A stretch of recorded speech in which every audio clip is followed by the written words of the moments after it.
कि अब की गड़ी हैं यादों जी भोजपुरी में नयका झंडा हो। तो भैया नमस्कार प्रणाम रउआ लोगन के बहुत बहुत स्वागत बहो। भोजपुरी के ग्लोबल स्टार केसारी लाल यादव और शिल्पी राज फिर से एक नया बवाल बवंडर गाना लेके आ रहा बाटे भैया।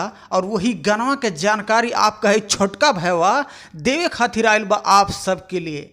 जी हाँ भैया, भोजपुरी के दबंग सुपरस्टार केसारी लाल यादव और शिल्पी राज के जब जब कौनो भी गाना लॉन्च होला एकदम हाई लेवल तक भोजपुरी में गर्दा उड़ा देला हो। तो चला आई सुन ल भैया, कुछ घंटा पहले ही गाना का पोस्टर लॉन्च भइल है भैया, स्क्रीनिया पे देखा आप लोग। जी हाँ, गाना का टाइटल है यादव जी के झंडा 2। अब आप सोच लीजिए भैया, केसारी लाल यादव और शिल्पी राज के ई गनवा यादव जी के झंडा भोजपुरी में गर्दत उड़ाई दी भैया।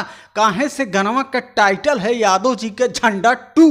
और यह वीडियो में भैया केसारी लाल यादव जी के साथ में एकदम डांस करते नजर आए हैं भैया कोमल सिंह।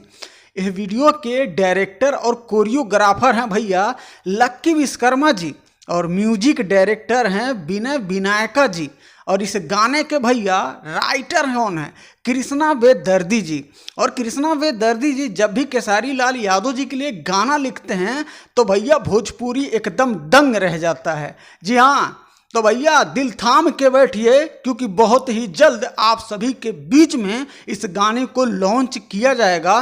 फिलहाल इस गाने को कमिंग सून में रखा गया है और इस गाने को जब भी लॉन्च किए रहेंगे भैया हो वेस्ट भोजपुरी यूट्यूब चैनल है उसी पर गर्दा गर्दा मच जाई हो यादव जी के झंडा 2।